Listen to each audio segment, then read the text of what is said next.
Hey everybody, Joseph Rothschild here, aka Mono Bluetron, back again with another episode of 10-Minute Testing. So today we're looking at another deck brainstormed by the geniuses at my locals, this time making use of one of the new archetypes from Katada and the anime. Now it's not the bastion of fair and balanced gameplay that was Trickstar, but these monsters do have some pretty interesting effects and a lot of OTK potential. I'm talking about these horrific abominations of animal and wrestler, Goukis. So here's the list. Now, there's probably not too much that's surprising here, but as always, I'll give you a little bit of background about the archetype, a little bit of an explanation about what I hope the deck can do, and as always, the card by card. So firstly, Gouki are a deck used by Dawn Thousand in the... Gouki are a deck used by Go Onizuka in the new series of the anime, which I've actually been watching. Their main deck monsters are all puns, portmanteau, and plays on words about wrestling moves and animals, but their extra deck monsters, and I'm shitting you not here, are named after famous Japanese wrestlers. Each monster has reasonable attack stats and 0 defense, which will make sense in a minute, a different level, and the effect that when they're sent from the field to the graveyard, they search a different Gouki card from your deck. This is especially powerful when you realize it can be used to fetch their Tribal Soul Charge, a card that summons 2 Gouki with different levels in defense mode from your graveyard. This deck intends to solve 2 of Gouki's massive shortcomings. Firstly, the deck is intensely normal summon reliant, since the monsters need to be sent from the field to the graveyard in order to get their searching effects.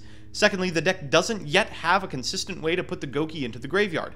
Metalfoes should help with both halves of this problem. Firstly, they allow you to gain advantage off of destroying individual Gouki you control, and secondly, and more importantly, their 1 to 8 scale means that it's not uncommon to pendulum summon 1 of each Gouki from your hand.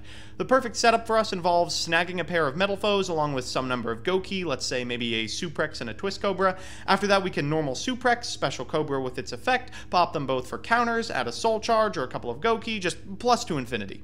After that, we can either go into Great Ogre if we feel like it, or sit on some Gouki, play defense, and make a big Link play next turn. Great Ogre facilitates OTKs as well, because our Gouki have 0 defense and he makes all monsters lose attack equal to their defense. Our monsters are always going to be more powerful than theirs. So with that, let's jump into the deck. First, we are playing our Metalfoes suite. 3 copies of Volflame, 3 copies of Gold Driver, 3 copies of Silvered, 3 copies of Steelin, and 1 copy of Bisma-Gear. Bisma is still my arch nemesis, and while she's gotten a lot better since the pendulum rules were changed, I still don't trust her. Next are our Goukis. 3 copies of Rescorpio, which can be normal summoned if you only have a Gouki on your side of the field. 3 copies of Suprex, which can special another Gouki from hand.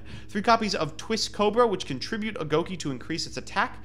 And 3 copies of Head Bat, which can send a Gouki from your hand to the graveyard to special summon itself and give a friendly Gouki 800 attack. Because Suprex is a level 4 Earth Warrior, we are also playing 3 Bayo Baboon, classically good with foes, in order to make Invoker and get our Suprex out. After that are 3 copies of Gouki Rematch, the Tribal Soul Charge, 1 actual Soul Charge, the Metalfoes suite, 1 Fusion, 1 Full, 2 Counter, and 1 Combo, and the Solemn Boys. In the extra, we have basic Metalfoes shenanigans, 1 copy of Alcahest, 2 Mithrilium, and some extras, 2 copies of Great Ogre and 1 Thunder Ogre, and then an assortment of 7s, 5s, and 4s for our Volflame, Rescorpio, and Suprex Gold Driver, respectively. With that, let's get into the games. Our first match isn't particularly exciting, but I've included it to display the playmaking potential of this deck, especially against decks with a slower start. Our opponent is on Buster Blader and Dimion, a deck that I've always been curious about, but never had the patience for. We've opened quite well. We get to normal summon this Bayo Baboon and then destroy it with a Gold Driver. Of course we draw Bayo Baboon off of Bayo Baboon, but we can always tuck that sucker back at the bottom of our deck anyway. We're going to sculpt our hand any way we want with these 2 copies of Bayo Baboon, get ourselves an 8 to complete our scale, and a couple of Gouki for good measure. We'll go into Invoker, get ourselves a Suprex, then Pendulum summon the Twist Cobra and the Rescorpio from hand. We'll then use Twist Cobra to destroy the Suprex, getting ourselves a rematch, then destroy the Rescorpio with our other Metalfoe to get a second rematch. We'll use one of them, since it is OPT, to get a couple of Gouki and basically just set up a defensive wall. I have no desire to do anything else this turn. I think this is probably enough. Our opponent's going to play Skilled White, get a Buster Blader to hand, and attack our Rescorpio. We'll go ahead and add Headbat to hand, and he'll pass it back. This should be the end of the game. We'll start by switching this Suprex to attack, getting another one from deck with Invoker, destroying it to activate Twist Cobra's effect, then destroying our Invoker with our Gold Driver so that we are able to free up our extra monster zone, because we're going to want to make a Link summon with these 2 Gouki we're going to get in defense mode. We'll go into Great Ogre, which makes our opponent's monsters attack 0 and facilitates a very simple OTK. We'll get in for 2,600 points of damage, 2,300 points of damage, 1,800 points of damage, and finally 3,400. Our second match is up against true Dino Wind Witches, and you should all feel privileged for seeing this, okay? Usually I make you wait 3 games to see me get my teeth kicked in. Since our deck is OCG legal, we've wandered into a couple of OCG rooms, and unfortunately our opponent is both going first and playing one of the best decks in the OCG at the moment. They're going to start off with a Spellbook of Secrets in order to get a blue boy, then get a copy of Knowledge in order to draw a couple of cards. They will do so, then use this True Draco Succession to tribute summon for Dynamite Knuckle and pass it back. We do have a pretty good hand, sans the Metalfoes Fusion, which we can always tuck back with our Bayo Baboon. We're going to do that right now. Then destroy our Bayo Baboon for a combination, get 2 Bayo Baboons from deck, and what should we draw off of our deck? But you guessed it, the Metalfoes Fusion again. Get out of here, please. We draw into a copy of Gouki Rematch, which is nice. We're going to go into Invoker and Suprex, then Pendulum Summon a Twist Cobra, use its effect to destroy Suprex, and now we can thankfully attack over the Dynamite Knuckle. He'll bring it back with Revival, but that's fine. I'll just attack again with Invoker. Our opponent is going to, unfortunately, draw a copy of Ice Bell. I don't Solemn Strike this because I kind of want to get the Snowbell out of their deck so they can't do this play again later.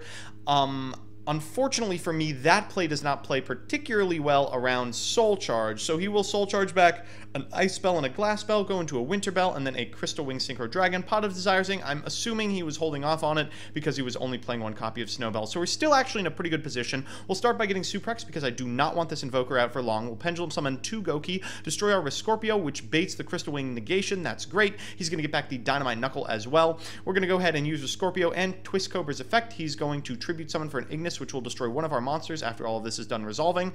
He's going to get the Suprex, which I'm going to use the effect of triggering Ignis. I'm not particularly concerned about this anymore. We're going to use Silver to destroy our extra deck monster, then use Rematch to get a couple of Gouki back. That's really good for us because it means we can normal summon our Suprex, special summoning our Twist Cobra, going into Ogre, using Headbat to get another Gouki, so we can special Headbat into a linked zone. So we'll attack for 2,600, for 2,400, and for 1,800 over his monsters that have much less attack than that because of Gouki Great Ogre's effect. That's one of the only ways we can clear that Crystal Wing. Our opponent is going to activate Winter Witch Glass Spell's effect and draw 1 card off of this True Draco Phoenix Heritage. He's going to attack into our Headbat wheel, force a replay. He'll activate Ghost Ash and then concede. So our third match, Jesus Christ himself has intervened, and after our previous victory, decided that we deserve a brick. Our opponent is playing Gouki as well, thankfully, so at least 1 Gouki deck will be the victor. In fact, they're playing a bunch of really cool stuff, things like True King, Lithogasm, and a Silent Swordsman. Let me just give you a quick once-over of the cards he's playing, just in case you decide his deck is a little more exciting than mine. And done. So opening 5 Metalfoes is nowhere near as good as it used to be, especially now that you can only special summon 1 from the extra deck per turn. We'll still do it, destroying as many as we can to get a couple of counters, maybe Vol-flaming our way into this game. I don't really see another way out. Hopefully this is going to be enough, but I sincerely doubt it. Our opponent is going to start by normal summoning a copy of Gouki Suprex, then special summoning a copy of Headbat, tributing both for Lithogasm. Whoa, and getting the effect. He just rips the Goukis out of my extra deck. He's going to go into a rematch as well, which is pretty bad for us, especially after he tributes this Headbat for a Silent Swordsman, so we're basically already out of this game, unfortunately. We only take a little this turn, but the writing is kind of on the wall for this one. We'll get 2 copies of Volflame, which is good, but not great, and we draw the worst draw in our deck, Metalfoes Fusion once again. We'll go ahead and flip combination, then destroy it with Steelin to get a copy of Metalfoes Fusion. Then we will go ahead and use all of their grave effects to fill up our hand. Silent Swordsman is going to negate our Silvered, so we have to use our Gold Driver. We're going to special summon a couple, but unfortunately can't make a rank 4 like we wanted to. We'll go into Mithrilium, but what do you know, he's got a Floodgate set. So we'll go ahead and destroy the Silent Swordsman, at least let him live the Silent Swordsman level 7 dream. We'll destroy the Suprex as well, which unfortunately only causes him to plus. On his turn, he's going to go ahead and summon Twist Cobra, use Lithogasm again to rip the remaining Gouki out of my deck. Ugh, things aren't looking particularly good. Then run over what I have remaining. This set card in my extra zone is really bumming me out. We're going to summon this Bayo Baboon to maybe make our hand a little better. Then we'll summon 2 copies of her Scorpio. I mean, we can go into an Ardreas, but at this point, what's the point? He's going to start by using Suprex to special summon her Scorpio, go into Turret Warrior of all things, then beat over as many of my guys as he can. A Bayo Baboon. We get 2 Bayo Baboons to sculpt our hand. We'll put all of these garbage spells we draw on the bottom of the deck, of course. And then after they're destroyed, he'll go after the Scorpios. We'll add a copy of Rising Cobra to our hand, and I think that's at least an out to the Silent Swordsman, right? So we'll use Suprex to get Rising Twist Cobra, destroy itself, and oh my god, he's even got a Ghost Ogre. So we do get to add a couple of copies of Gouki to our hand, but they're not going to do anything. We'll Pendulum Summon both of them, but they're just not enough. We'll flip up this full Metalfoes Fusion and admit defeat. So we're back with a deck. Well, since a Gouki deck won 100% of the games in this video, I'd call it a success. I really like this archetype. I think this, Trickstar, Altergeist, and Link Spam are really great tribal decks for the anime since this deck has a lot of room to grow. Honestly, the part I disliked the most was the Metalfoes engine, so as additional support trickles out, I'd be very disappointed if we weren't able to get some sort of enabler for the destruction strategy. Still, this deck, even as it currently stands, has a lot of play to it, a lot of ability to plus, and it's also a blast. So try it out. So that's that. Thank you for indulging me as I slowly make my way through the brains. If you want to see me play the decks I make on this show on stream, I'm on twitch.tv/monobluetron every Monday and Thursday from 10 to midnight EST. And if you have an idea for a certain deck or archetype you want to see played on a future episode of this show, let me know in the comment section below and I will do my best to try it out. Otherwise, I'll see you around.